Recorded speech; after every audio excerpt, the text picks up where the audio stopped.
usted regresa a Colombia a vivir en este año 2015 y usted se fue hace 30 años de aquí. Ha estado en Madrid, en París, en muchos otros sitios. ¿Por qué vuelve? Pues vuelvo por, digamos, una coyuntura personal que tiene que ver con la familia de mi esposa. Por eso regreso a Cali, además, cosa que me tiene muy contento, porque regresar a Bogotá sería, digamos, el verdadero regreso. Volver a Cali es un poco como seguir el viaje, de algún modo, ¿no? Vuelvo a Colombia, pero a una ciudad que no es la mía, a descubrir una ciudad nueva. Me parece muy interesante y muy atractivo eso. Bueno, 30 años, yo me fui en el 85, pues 30 años es como todo un periplo de vida. Este año voy a cumplir 50, entonces tengo la sensación como de que era el momento de hacer un cambio, pero también de acercarme a Colombia, porque tengo la sensación de que, sobre todo en este año, pero Colombia está como a las puertas de un gran cambio en muchos sentidos, y tengo como ganas de estar aquí para vivirlo, para observarlo como escritor, y probablemente también escribir sobre eso, estar acá cerca. Tengo como la sensación, tengo un hijo de 8 años y quiero que él también viva eso. Y entonces, bueno, pues aquí estoy de vuelta hace apenas 20 días. Usted publicó el pasado mes de octubre una novela titulada Una casa en Bogotá. ¿Era la antesala al regreso?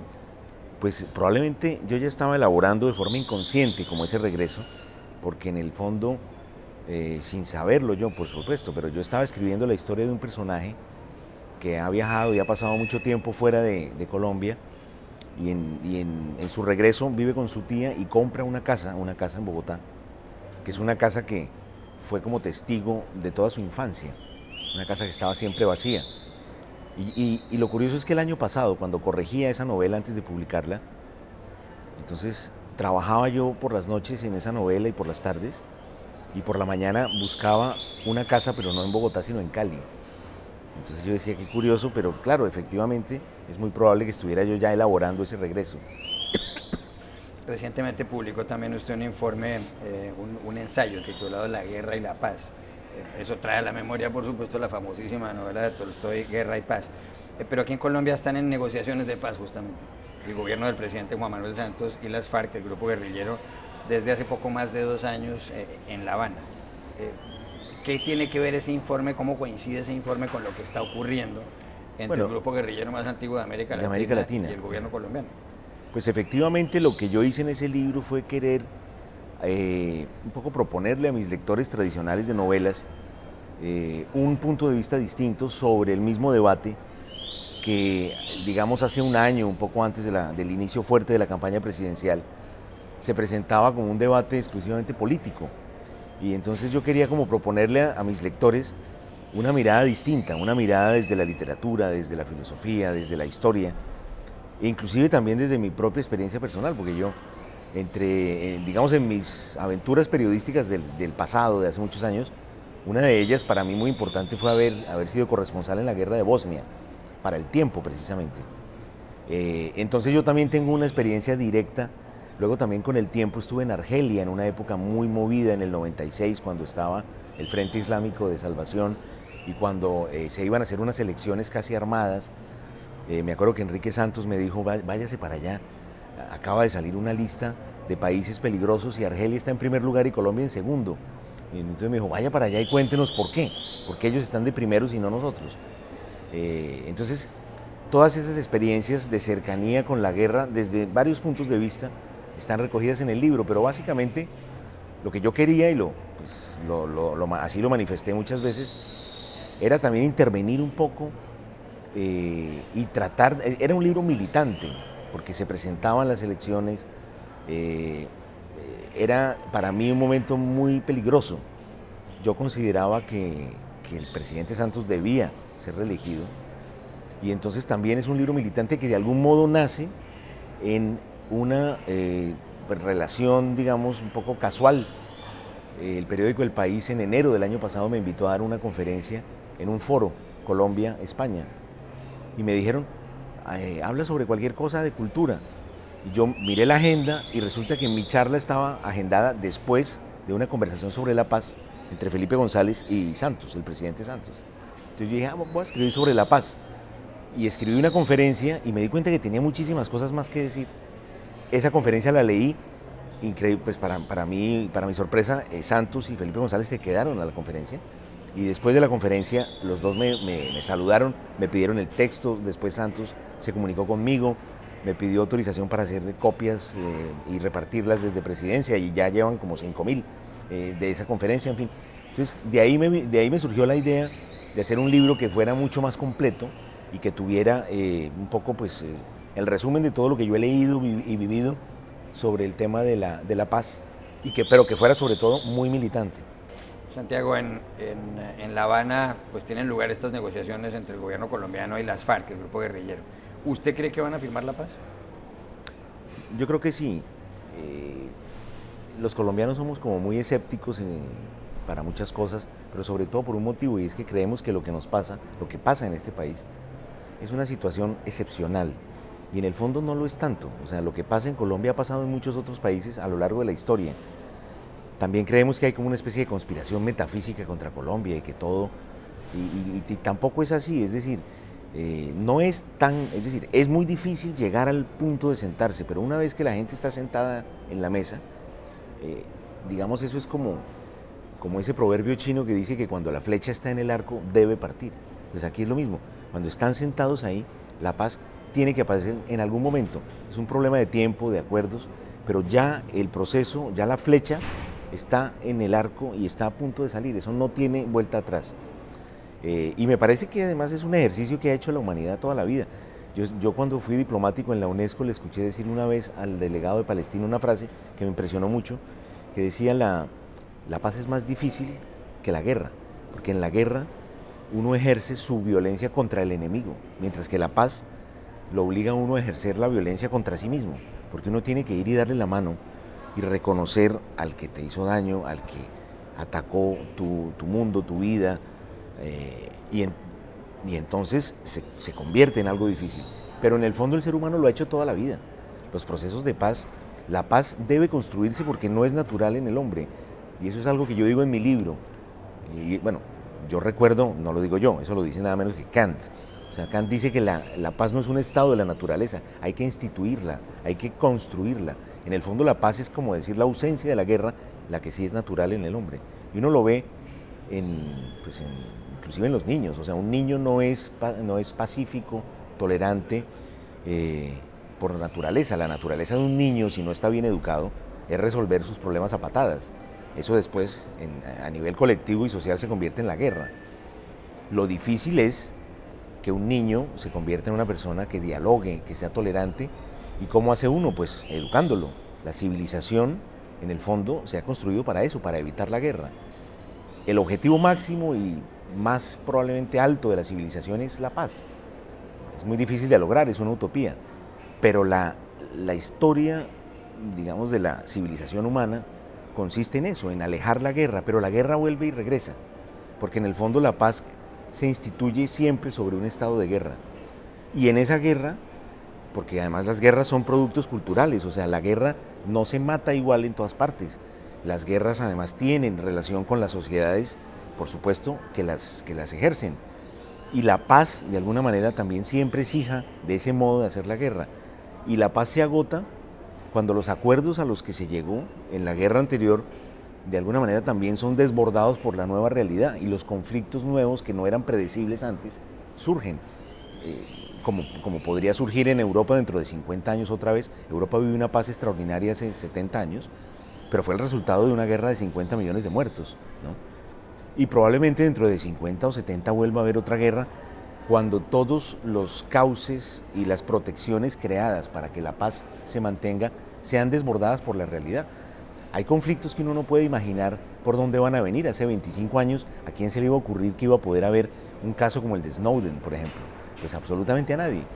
Entonces, la paz siempre se ha hecho en los momentos más difíciles. Sí. Y además yo siento que hay el enfrentamiento de dos ideas que inclusive son literarias. Es un poco la idea de la justicia poética de Shakespeare versus un poco la justicia humana de Chekhov. Quienes están en contra de la paz en Colombia son personas que quieren y hablan mucho de dignidad, de justicia casi poética. Y ellos quisieran como una gran llamarada purificadora en donde algo así como que la dignidad nacional se vuelve a instaurar, pero eso no es real. Eso pasa en Shakespeare, pero ¿cuál es el resultado de las tragedias de Shakespeare? Que al final todo el mundo está muerto, al final queda el escenario lleno de sangre. Hay justicia poética, la dignidad es recuperada y salvada y las manos quedan brillantes, sí, pero todo el mundo está muerto. En cambio en Chekhov los personajes dialogan y en ese dialogar salen frustrados, salen tristes, regresan a sus casas diciendo: he debido obtener más, he debido hacer esto, he debido hacer aquello. Vuelven frustrados, pero vivos. Y siempre es mejor estar vivo, ¿no? Usted ha vivido en muchas ciudades interesantes, además. Ha vivido en Madrid y en Roma y en París, en Delhi, ahora en Cali. Usted mismo decía antes de sentarnos acá que vive siempre en ciudades cuyo nombre está compuesto por 2 sílabas. ¿Para usted qué es París? Pues para mí París fue la ciudad en donde yo creí que debía ir para convertirme en escritor. Cuando llegué, yo no veía la literatura por ninguna parte, veía una ciudad fría, hostil, y empecé una vida muy complicada, empecé a luchar como por mantenerme allá. Empecé como un poco la vida normal de una persona que sale de la adolescencia y entra en la edad adulta. Ese primer cheque de sueldo yo me lo gané en París. La primera vez que compré algo, un carro en cuotas, fue en París. Inclusive me casé y me divorcié. Yo hice una vida entera en París y finalmente también me convertí en escritor en París, donde yo no veía la literatura por ningún lado en esos primeros años de dificultad en París, pero después en el fondo me di cuenta que eran casi que mi tesoro más grande como escritor, ¿no? Entonces para mí París es un poco el lugar en donde yo construí la vida en la que después he vivido pues todo el resto de mi vida y que después he ido llevando a otras ciudades, ¿no? Madrid fue para mí el lugar digamos, de la universidad, la vida universitaria yo la pasé en Madrid.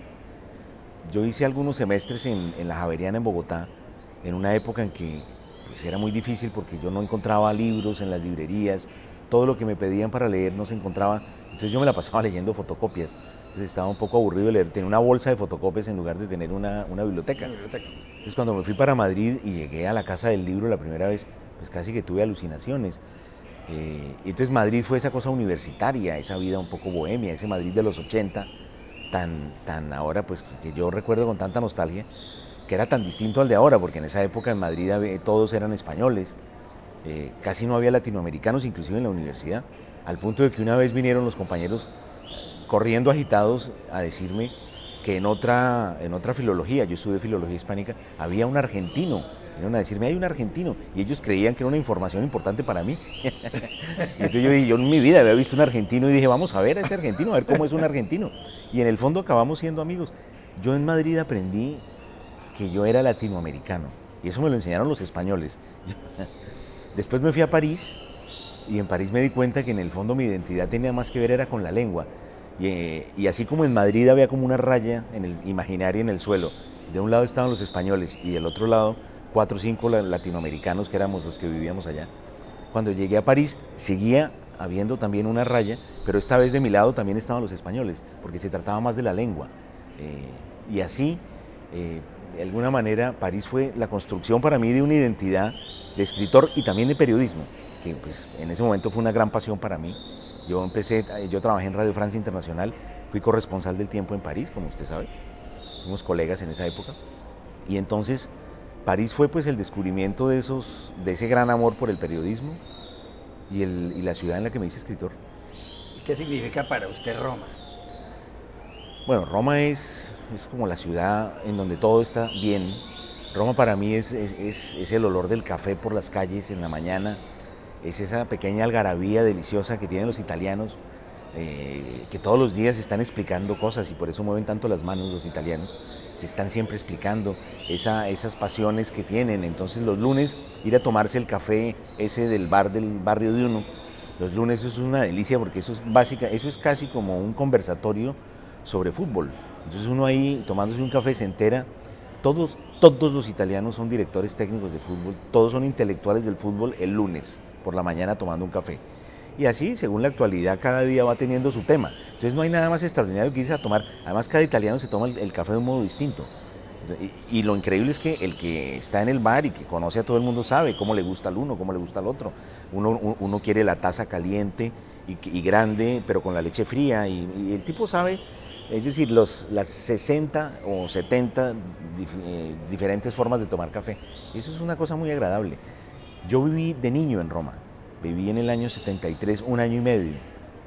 Entonces yo también tengo como una nostalgia de mi propia juventud en Roma. Y además mis padres, sin tener ningún nexo familiar con Italia, tomaron una extrañísima decisión conmigo y con mi hermano, que fue escolarizarnos en el Colegio Italiano de Bogotá. Entonces yo aprendí a leer y a escribir en italiano. Entonces yo conozco, pues el italiano es como una segunda lengua para mí. Entonces eso también tiene que ver un poco con mi cercanía con Italia, ¿no? Donde todavía tengo una casita en el campo y 260 árboles de olivo. Hago aceite de oliva para mis amigos y para mi familia. ¿Y Delhi? ¿Usted vivió también en Delhi? En Delhi yo fui diplomático durante 2 años. No exactamente cónsul, porque en el fondo allá no hay un consulado, pero sí tenía yo las funciones consulares.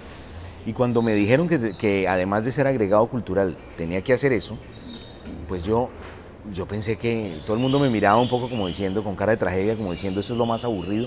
Y en el fondo me di cuenta que es lo más divertido, porque ser cónsul me acercaba sobre todo a la infinita cantidad de problemas en la que se meten los colombianos y que yo tenía que resolver, ayudarlos a resolver en la India, país al que va muchísima gente, a pesar de que es lejos y no es fácil, sobre todo por un motivo, que es el turismo espiritual.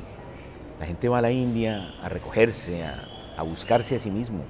Entonces van jóvenes, va gente mayor, van señoras, van viudas y señoras divorciadas a reencontrarse. Y claro, eso es una fuente infinita de problemas, porque en el fondo todo eso también es una especie de estereotipo e industria. Pero por otro lado, la India pues es un continente, no es más que un país, es un continente. Y bueno, Delhi es también una gran ciudad literaria, por muchos motivos. Hay mucha literatura y además es una de las ciudades con más librerías que yo conozco. En Delhi hay más librerías que en París y que en Madrid. La gente lee muchísimo. Todo en la India es desmesurado, por supuesto, ¿no? Hay 2.500 periódicos en la India, ¿no? Allá las revistas de prensa son largas, ¿no? Hay 24 idiomas oficiales. Todas las cifras de la India son para nosotros desconcertantes, desmesuradas. Y la gente lee mucho, conversa mucho. Los delitas, podría ser el gentilicio de Delhi, los delitas son muy conversadores, muy discutidores, debaten todo el tiempo, están conversando, discutiendo sobre cosas. Y es un país, pues es una cultura fascinante, es la mezcla de las dos religiones pues más opuestas que existen en el mundo, que son el hinduismo, con un panteón que tiene cerca de 3.600.000 dioses, enfrentado al monoteísmo más brutal que es el Islam. Y están en permanente encuentro allá.